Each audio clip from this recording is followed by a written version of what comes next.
Good day, my grade 6 learners. Welcome to our virtual class in science.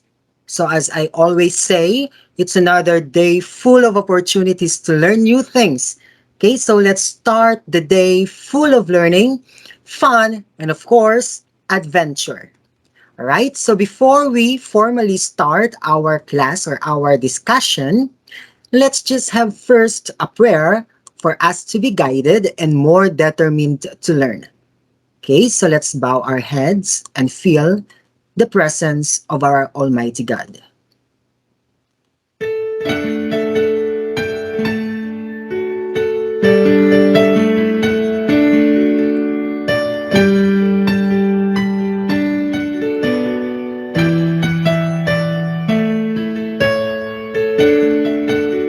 Our loving and generous God, we praise and thank you for the bountiful blessings you have given us. Thank you for giving us a mind that can know and a heart that can love.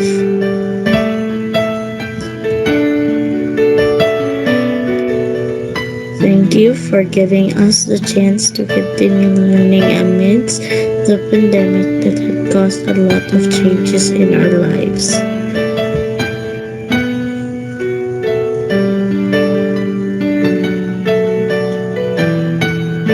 We are sorry for the times we have failed you. We humbly ask for your forgiveness.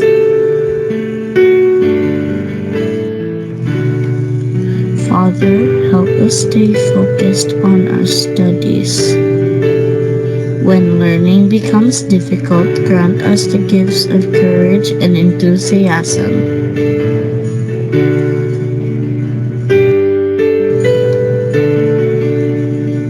Grant us the grace to use our knowledge in making a difference into the lives of the people around us.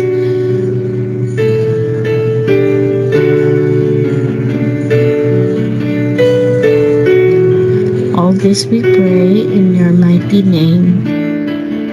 Amen.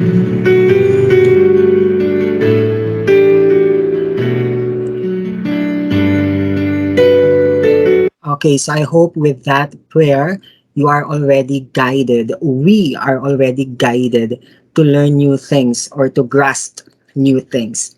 Okay, so just like what we are doing, for us to be energized, of course, our way of checking the attendance here in Microsoft Teams is through chant. Okay, so you better open your microphones and read the chant loudly. All right, so sped learners, go and read the chant loudly. Sped is how we learn. All right, very good. All right, so I already assigned Dave to write all the names of those who are present today. Okay, so after this virtual class, he will send the list of names to me and then that will serve as their attendance. Okay, are you now ready? Yes Are you po. now ready? Yes po. All right, that's great then. Okay, so we are going to have an activity. So we will name the activity four picks, one word, guessed, who am I? All right, so I'm going to show you four pictures and then you are going to guess what word will be formed out of the four pictures. Are you now ready? Yes po. All right, so if you're ready, let's click start. All right. What word can you form out of these four pictures? If you want to recite, just click the raise button. All right. Johan? B po. B-E-E. B po. Very good. That's awesome, Johan. You've guessed the right word. That's B. How about this second set of pictures? So what word is being associated with these four pictures? Anyone? Yes, Ian. Sunflower po. Sunflower. Sunflower. Very good, Johan. You've guessed the right word. That's awesome. It's sunflower. How about this second set of picture? So what word will be formed out of these four pictures? Anyone? Dane Louise. Dog. Dog. Very good, Dane. That's awesome. You've guessed the right word. It's dog. Okay, how about this next set of pictures? Let's continue. All right. So what word is being associated with these four pictures? Anyone? Yes, Ron Gabriel. Ticks po. Ticks. Very good. Okay, it's ticks. Okay, you've guessed the right word, Ron. Very good. Now let's continue. What word is being associated with these four pictures? Anyone? Yes, Erich? Orchid po. Orchid. Very good. That's awesome, Erich. You've guessed the right word. It's orchid. How about this next set of pictures? Yes, Dave. Tree po, teacher. Tree. Tree. Very good. That's the right word, Dave. So what word is being associated with these four pictures? Anyone? Yes, Zik. Rat po. R-A-T. Very good, Zik. That's awesome. You've guessed the right word. Okay, let's go to the next one. How about these four pictures? Anyone? Yes, Zyrel? Snake po. Snake. Very good. That's the right word. Okay, it's a snake. Okay, let's continue. How about this four pictures? Yes, Steven. Roses po. R-O-S-E-S. Roses. Very good. That's roses. Okay, you've guessed the right word. Steven, okay, how about this next one? Okay, what word will you form out of these four pictures? Anyone? Yes, Rans. Sure, grass po. Grass. Very good. That's grass. Okay, you've guessed the right word, Rans. So that's the last one. Okay, so did you enjoy playing four picks one word? Yes po. Yes po. Okay, Yes po, that's sir. Yes good po. to hear. Okay, so what are again the organisms that were involved in our activity a while ago? Kindly give me one. If you want to recite, just click the raise button. Yes, Dave. B po, teacher. B, very good. What else? Zik? Dog po. Dog, very good. How about Steven? Snake po. Snake, very good. What else? Chanel? Roses po. Roses is one, very good. How about the others? Yes, JD? Tree po. Three, very good. How about Johan? Let me hear from Johan. Orchid po. Orchid is one, very good. Meron pa ba? How about Archilles? Rat po. Rat is one, very good. What else? Erich? Sunflower po. Sunflower, very good. So these are the organisms that were involved in our activity a while ago, class. Okay, now tell me what pictures should be paired together. Okay, so you are going to match these organisms. All right, so for you to do that one, kindly go to classpoint.app and then enter the class code that I will be giving to you. And then you are going to enter your full name. Okay, so kindly go to classpoint.app and then use the code 27370 and then enter your full name. Again, go to classpoint.app and use the code 27370. Okay, so once matching is already done, class, just click submit. Okay, so Johan already submitted his answer, as well as Erich. Very good. Also, Steven and Rans submitted their answers. Very good. How about the others? Okay, Chanel is already done. Zik as well. Dane and Dave already submitted their answers. Very good. How about the others? Okay, Zyrel already submitted her answer, as well as Daniela. Also, Ron Gabriel submitted his answer, as well as Asen. Very good. How about the others? May mga magsasubmit pa ba? Last 10 seconds. 6, 5, 4, 3, 2, 1. Okay, close na ang ating submission. Okay, let's now check your answers. Now, I am going to randomly click an output, and then let's see if your answer is correct. All right? So now, let's see the answer of runs. All right, so this is the answer of runs. So runs, in your answer, you have matched sunflower and bee. Okay? Now, why did you pair or why did you match sunflower, and a bee? Yes, Ranz? Sir, because the bee... Sir, di ko alam mag-English. Just go on. Kasi po the bee takes nectar from the sunflower. Okay, very good, because the bee sips the nectar of the sunflower, all right? Now, let's see the other answers of your classmates. Let's see the answer of Steven. Okay, so this is the answer of Steven. Now, Steven, in your answer, you have paired tick and dog. Now, why did you match or pair the tick and a dog? Yes, Steven?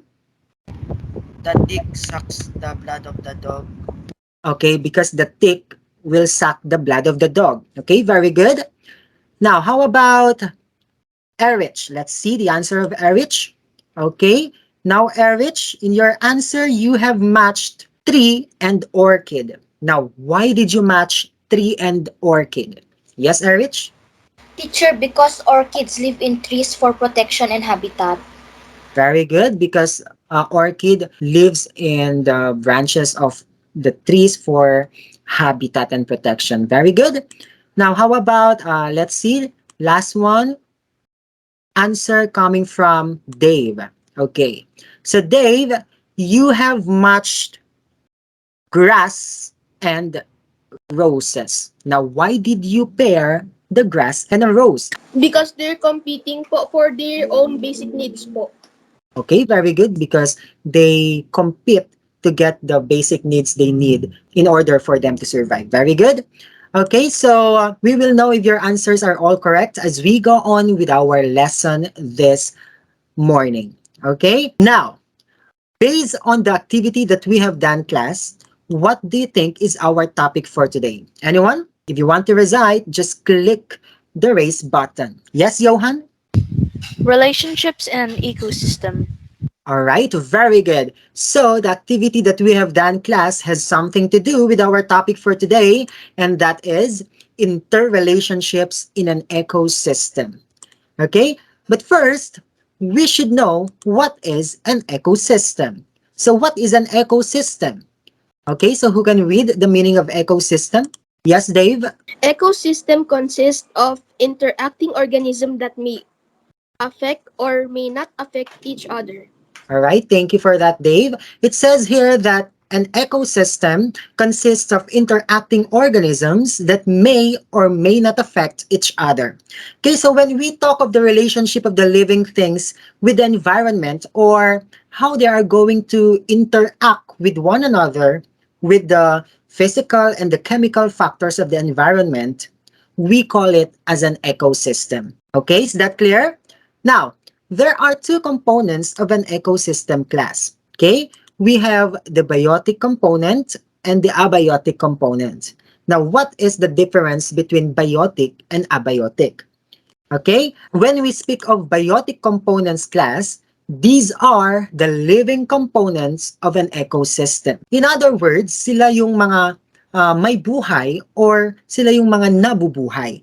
Okay, those are biotic components. Now, there are three biotic components. Now, what are these three biotic components?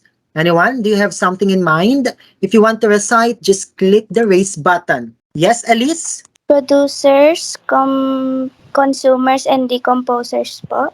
All right, very good, Elise. So the three biotic components, class, are producers, or what we call the autotrophs.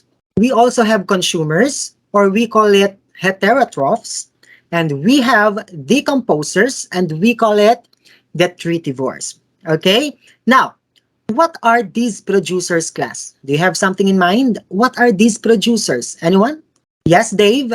Sir, producers are plants po. All right, producers are plants. Very good. All right, so these producers or autotrophs, class, are the plants. Now, my question is, why do you think plants are being called producers? Anyone? Yes, Erich? Because they can produce their own food po. Very good, Erich, because they can produce or they can even manufacture their own food. Now, what's the process of manufacturing their own food? Anyone? Yes, Dave? Photosynthesis po. Photosynthesis, very good. Okay, again, plants are being called producers or autotrophs because they can produce or they can even manufacture their own food, and that is through the process of photosynthesis. Okay, now, if plants are the producers, what are these consumers? Anyone? Yes, Dane? Animals. Animals, very good. Okay, so these consumers class, or what we call the heterotrophs, these are the animals. Okay, now, why do you think class animals are considered consumers? Anyone? Yes, Dave? Sir, because they do not have the ability to manufacture their own food po. Very good. Consumers, or what we call the heterotrophs, are the animals because they cannot even have the ability to produce their own food. Okay? So, ano din ang ginagawa ng mga animals? So, they just depend on the other organisms. Okay? Now, we also have this biotic component decomposers, or what we call the detritivores. Now, these decomposers class are the organisms that break down dead organic materials. Okay, so we have the bacteria, the fungi, and many more. Okay, so these are the biotic components of an ecosystem class. We have producers, or what we call the autotrophs. We also have consumers, or we call it heterotrophs. And the last one, we have the decomposers, or we call it the detritivores. Okay? Now, on the other hand, we have this abiotic component. Okay? Now, when we say abiotic components class, these are the non-living components of an ecosystem.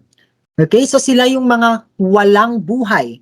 Okay? Like, we have the soil, we have the water, the temperature, we also have the wind. Okay? We also have the moisture. And of course, we have atmosphere. Okay, basta yung mga walang buhay, we call it as abiotic components. Is that clear? Naintindihan? Yes po. Okay, very good. So again, the living components are the biotic components and the non-living components are the abiotic components. Okay, I hope that's clear. Now, take note class that the study of ecosystem is ecology. Okay? So for you not to forget it, your keyword there is eco. Okay? Eco, ecosystem, ecology. Okay? So again, the study of ecosystem class or the community, the interaction between the living and the non-living organisms is ecology. Okay? Now, our main focus here class is what we call the biomes. Okay, or what we call the ecosystem. Now, we have different kinds of biomes class. Okay, so there are biomes that we can see in the different bodies of water, which we call aquatic. And we also have the different biomes that we can see in land, which we call terrestrial. Okay, now, we have the so-called natural and man-made biomes. Okay? Now, take note class that these man-made biomes are made by people for their own benefit. Okay? But let's just focus first on the natural biomes or the natural occurring ecosystem. Okay? So, inland, we have the so-called forest. Okay? Now, there are two types of forest class. We either call it the tropical and the temperate forest. Okay, now, what do you think is the difference between these two type of forests? What is the difference between tropical and temperate forest? Anyone? If you want to reside, just click the raise button. Yes, Erich? Teacher, the tropical forest experiences 2 seasons and the temperate experiences 4 seasons. Very good. That's awesome, Erich. Okay, so the only difference between these two class is that when we say tropical, okay, these are the places that have 2 seasons. Okay, like our country, Philippines, we only have 2 seasons. Okay, we only experience the wet and the dry season. Okay, that's why the biome we have in our country class is tropical rainforest. Take note of that. Okay, now on the other hand, when we say temperate, these are the places that have 4 seasons, okay, or that experience 4 seasons, okay, such as we have the winter, spring, summer, and fall. Okay, for you not to forget that one, you just sing winter, spring, summer, or fall. Okay, lyrics found in the song "You've Got a Friend."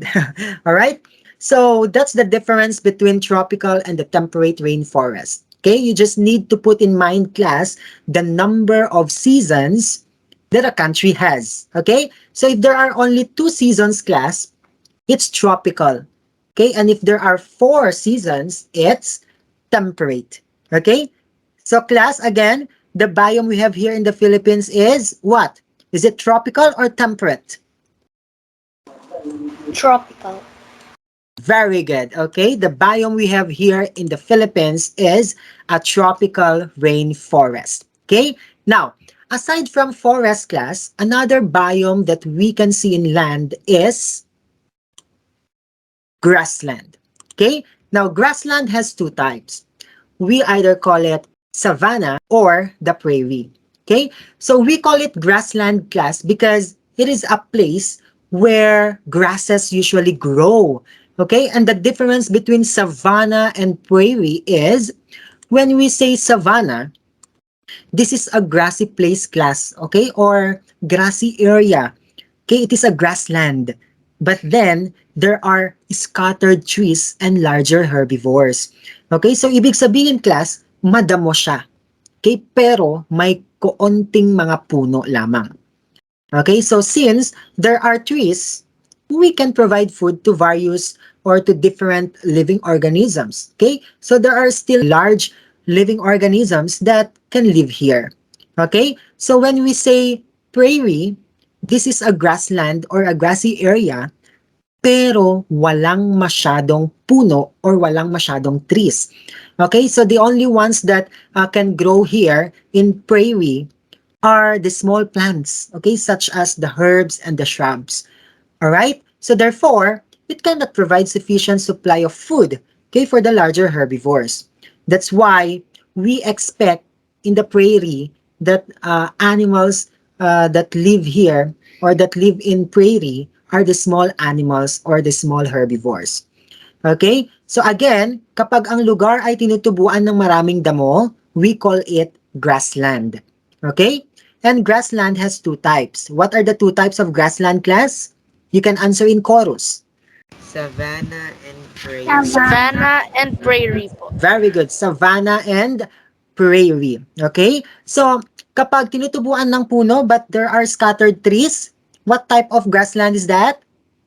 Savanna po. Savanna. Savanna Very po. good. Pero kapag hindi na siya tinutubuan ng mga malalaking puno, kundi mga maliliit na mga halaman na lamang like herbs and shrubs, what type of grassland is that? That is? Prairie. Prairie po. Prairie. Very good. Okay? Next, another natural occurring biome, class, is what we call the desert. Okay? Take note, class, that the desert is a place na hindi lang naman puro buhangin. Okay? So it is a place also which cannot promote life.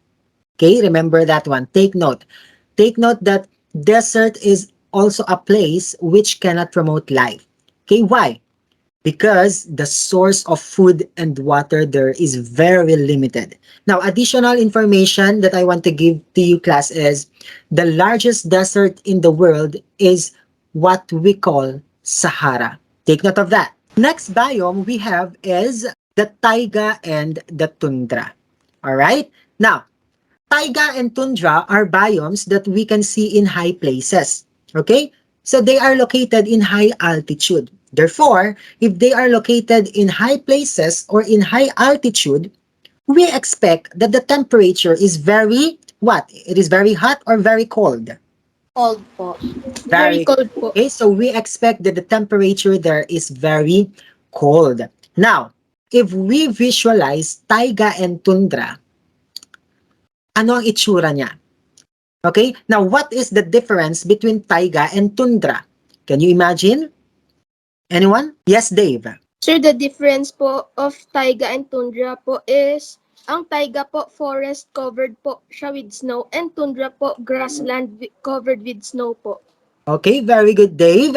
So the difference between taiga and tundra class is that the taiga is like a forest covered with snow, just like what Dave said a while ago. So you imagine, class, you imagine a forest na paulanan mo siya ng snow.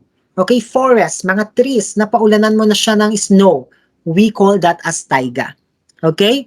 Now, on the other hand, the tundra class is like a grassland. Yung mga grasses lamang. Okay? The tundra is like a grassland covered with snow. Okay? So you imagine, class, a grassland na paulanan mo siya ng snow. We call that as tundra. Alright? So, there is one characteristic of tundra class na wala sa taiga. And what is that? That is the frozen ground. Okay? So the floor is fully covered with ice and snow, class. Okay? And that causes extreme coldness. Kaya malamig na malamig. Okay? That's why the coldest biome, class, is what we call the tundra. Can you understand it? Yes po. Opo. Okay, so what is the coldest biome, class? Tundra. Taiga po. Tundra. Very And good. tundra po. Okay, now, are you aware, class, that there are relationships that exist in our ecosystem? Yes or Yes po. no? Yes Okay, po. so if you are aware, what are they? Can you give me one? If you want to recite, just click the raise button. Yes, Johan? Mutualism po. Mutualism, very good. What else? Erich. Parasitism po. Parasitism is one. Very good, Erich. How are the others? Yes, Zik? Predation po, Chair.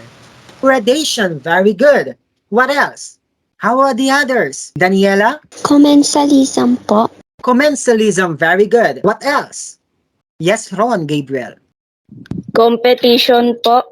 Competition, very good. Okay, so there are different relationships or interrelationships that are existing in our ecosystem, class. Okay, so we have mutualism, commensalism, parasitism, predation, and we also have competition. Okay, now let's go back to the pictures that we have matched or that we have paired a while ago.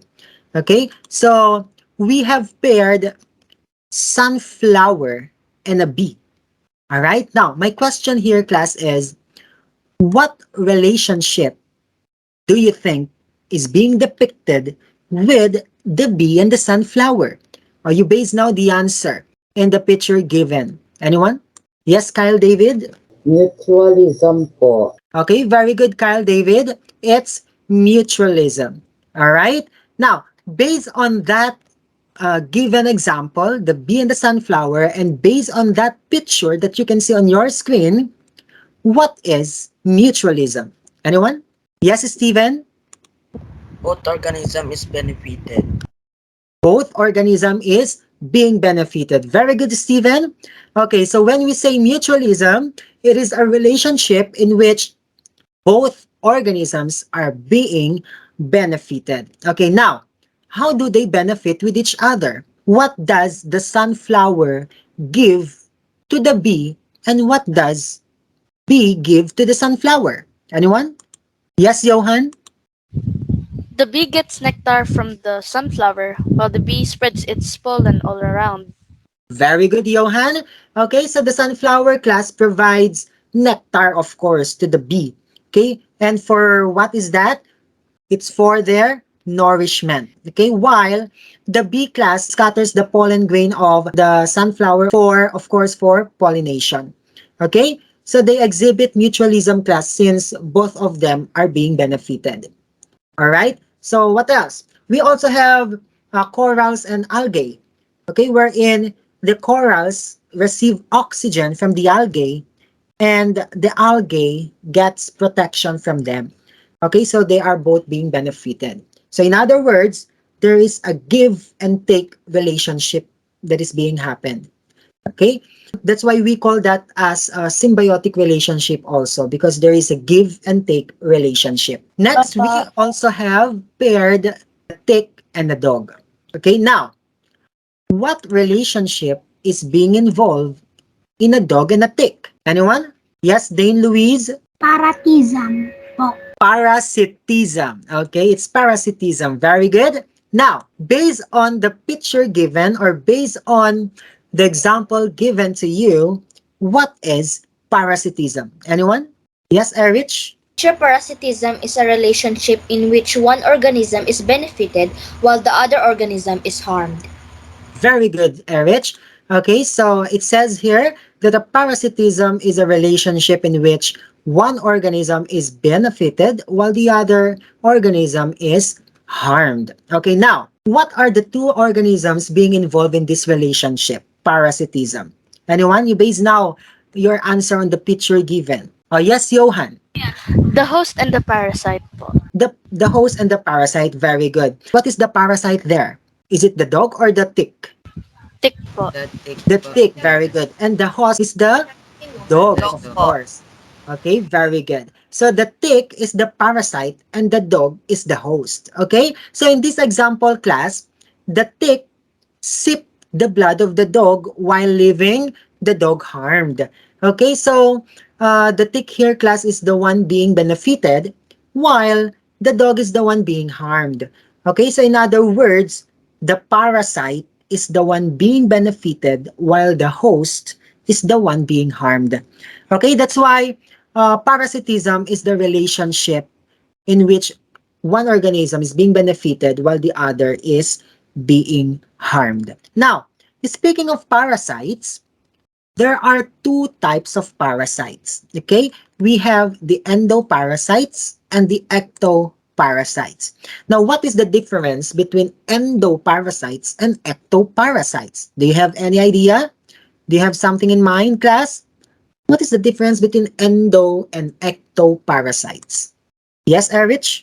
Teacher, endoparasites live inside the host while ectoparasites live outside the host. Oh, very good. Okay, so when we say endoparasites class, these are the organisms living inside the body of the host. Okay, so what are some examples of endoparasites? We have the tapeworms, we also have the ascarids, we also have the roundworms, and many more. Okay? Basta mga organisms na nakatira sa loob ng ating katawan, we call that as endoparasites.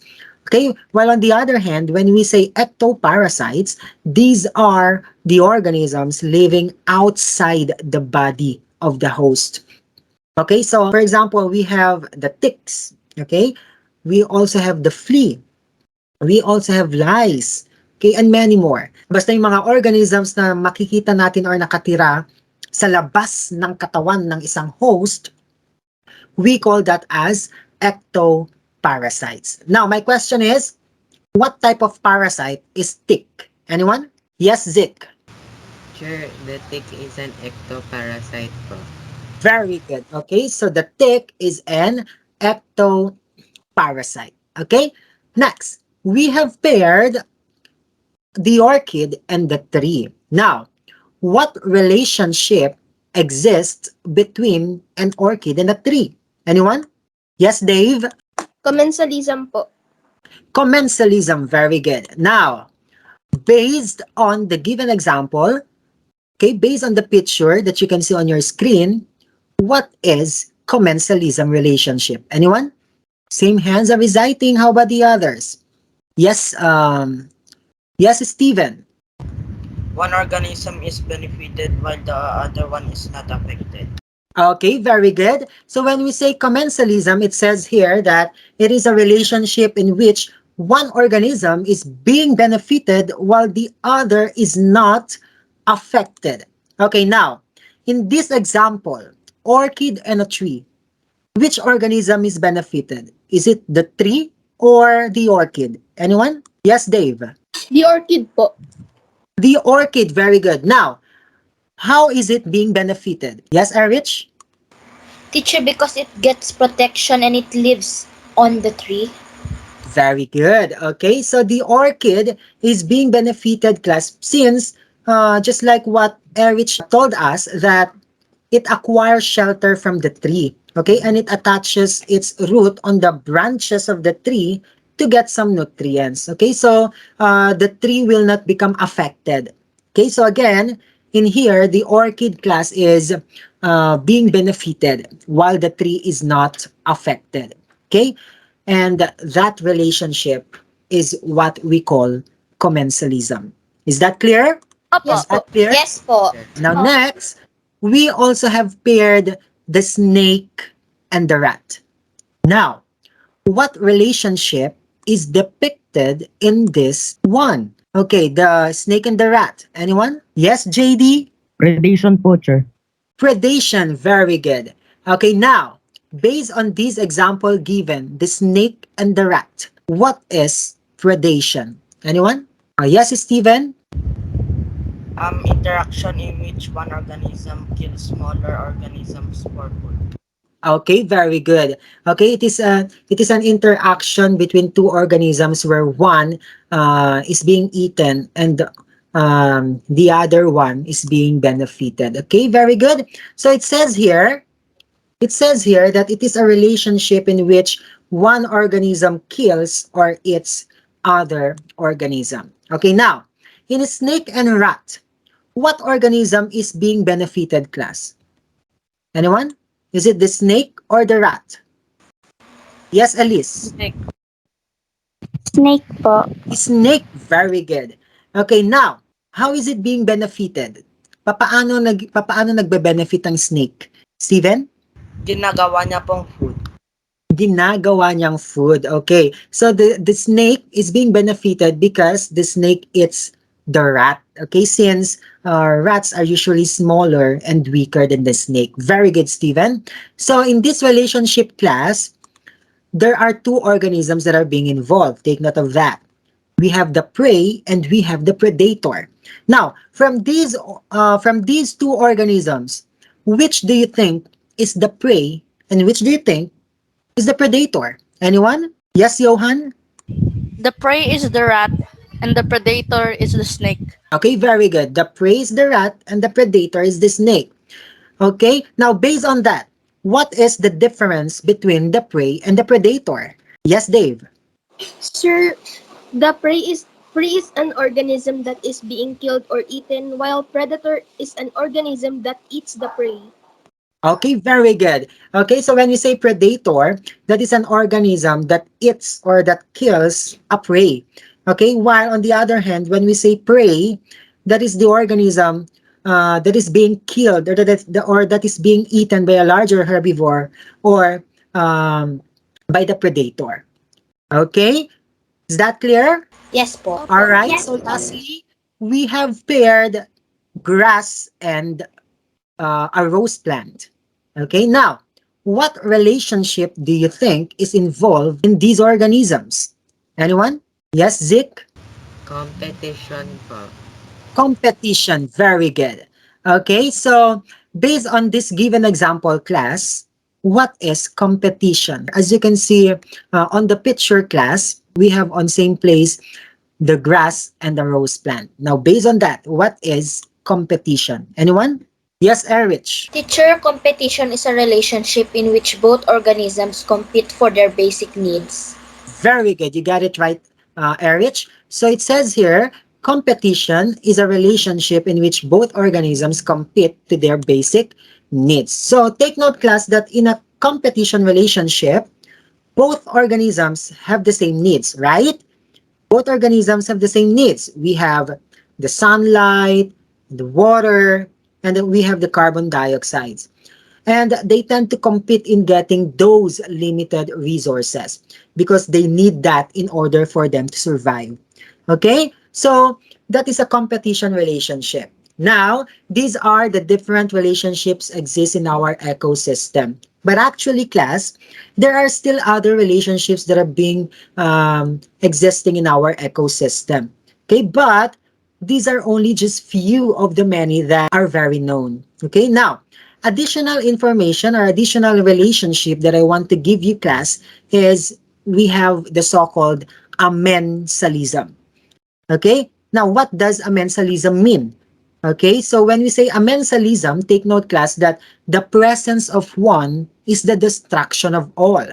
Okay, what does it mean? For example, yung kamatis. Okay? Kapag inilagay natin ang isang sirang kamatis sa mga hindi sirang kamatis, anong mangyayari sa kanila, class? Masisira po lahat. Very good, Masisira rin po. masisira lahat. Very good. So mabubulok lahat, masisira lahat.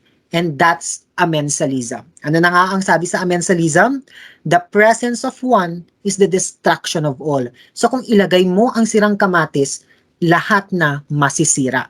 Naintindihan? Yes po. Very good. Opo. Okay, so again, those are the different relationships existing in our ecosystem. Okay, now, tell me what relationship in our ecosystem I am referring to. Okay, so this is a relationship in which one organism is benefited while the other suffers harm. What relationship is that? Anyone? Yes, Johan? Predation po. Are you sure that's predation? Anyone? Other answer? Yes, Dave. Yes, Dave? Sir, parasitism po.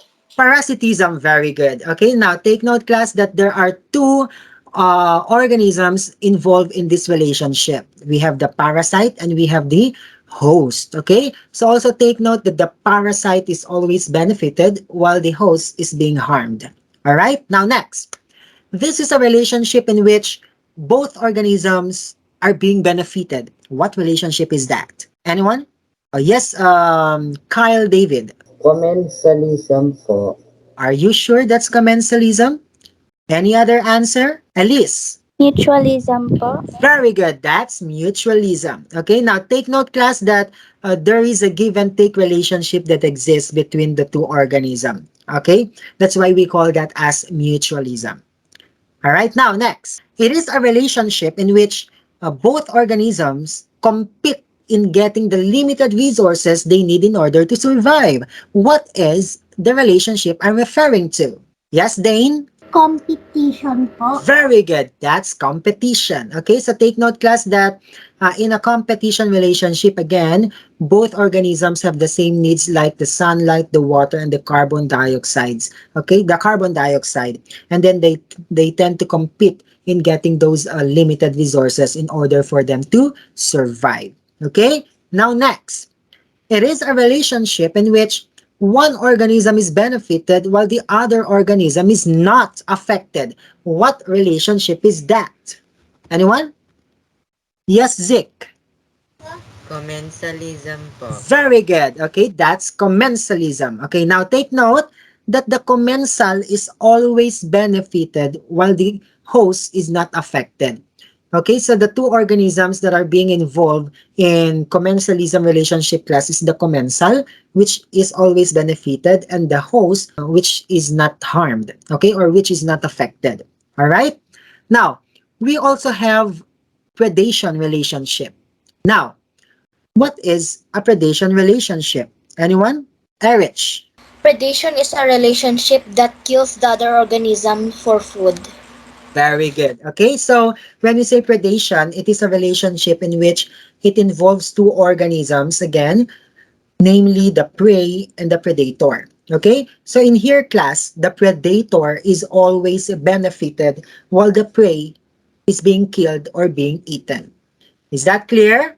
Yes po. Yes po. Okay, so Yes po. okay, so do you have any questions, class? Have you understood the lesson? Yes po. Yes We po. have no All right, so if you don't have any questions, let's do this activity. It says here, fill in the table using the symbols. You're going to write positive if the organism is benefited. You're going to write negative if the organism is harmed. And you're going to write 0 if the organism is neither benefited nor harmed. All right, so to do this activity, kindly go to classpoint.app and use the code 27370. And after that, you need to put your full name. All right, Erich already submitted her answer. Very good. How about the others? Once you are done answering, just click the submit button. Okay, Steven and Zik already submitted their answers. Okay, Johan also submitted his answer. Very good. Okay, Dane submitted her answer. Very good, Dane. Okay, Ron Gabriel and Chanel submitted their answers. Very good. Okay, Elise and Asen submitted their answers. Very good. Also, Ranz. Okay, 10 seconds left. 9, 8, 7, 6, 5, 4, 3, 2, 1. Time's up. Okay, nakahabol si Kyle David. Very good. So these are all your answers. Okay, now let's check it. I'll just pick randomly. Okay, so let's see. Number one question, answer of Chanel. Okay, so for mutualism, we have organism B and organism sunflower. So the answer of Chanel is both positive. So meaning they are both being benefited. And that's correct. Okay, very good, Chanel. Now, how about number two? Answer coming from Elise. Let's see. Okay, so we have the second relationship, commensalism. And the organisms are orchid and tree. So the answer of Elise, orchid, she placed plus sign, so meaning it's being benefited, while tree, she placed zero, meaning to say it's not harmed nor benefited. So that's correct. Okay, very good, Elise. Now next, number three, answer coming from Steven. Okay. So we have number three, predation relationship, and the organisms we have here are cobra and rat. Now the answer of Steven, cobra is being benefited while rat is being harmed. And that is correct. Very good, Steven. Now let's go to number four, and let's see the answer coming from Kyle. So we have the fourth relationship, parasitism. And the organisms we have here are dog and tick. Now, the answer of Kyle, the dog is being harmed and the tick is being benefited. And that is correct. Let's go to number five and let's see the answer coming from Johan. All right. So we have competition relationship. And we have organisms, rose plant and grasses. Now, the answer of Johan, he placed both zero beside rose plant and grasses. And that is correct. All right, very good. Can you give me real life situations related to the different relationships that were discussed in our lesson today? Anyone who can think of a real life scenario or real life situations? Yes, Dane? Mutualism is teacher and student po. Okay, under mutualism, you said teacher and student. Okay, why do you say so? Because the student learns from the teachers and the teacher can learn from the student also. Okay, very good. Okay, very good. So teacher and student under mutualism because the teacher can learn from his or her students, and the students can also learn from the teacher, of course. So there is a give and take relationship. Okay, very good. Mutualism, teacher and student. What else? Parasitism po yung mga kaklase mo pong humihingi ng mga papel. Parasitism, yung mga kaklaseng humihingi ng papel. Now, how do you say so? Sure, ikaw po naubusan ng papel tapos sila nagkakaroon pa sila ng papel. Ikaw na may papel, humihingi sila sa'yo ng papel. So, ang ending, ikaw yung naubusan ng papel, sila yung may magagamit. So, meaning to say, sila yung nag-benefit at ikaw yung naubusan, ikaw yung na-harm. Okay, very good. That's one. Parasitism, yung mga kaklase mong parasites. Very good. What else? Are there any more examples that you have in mind? All right. So if none, very good. Thank you for sharing your answers to the class. For your assignment class, kindly take a screenshot or kindly take down this one. Okay, so that will serve as your assignment. Are you already done taking a screenshot of this one, class? Are you done? Opo. All right, very good. Okay, so that ends our lesson for today.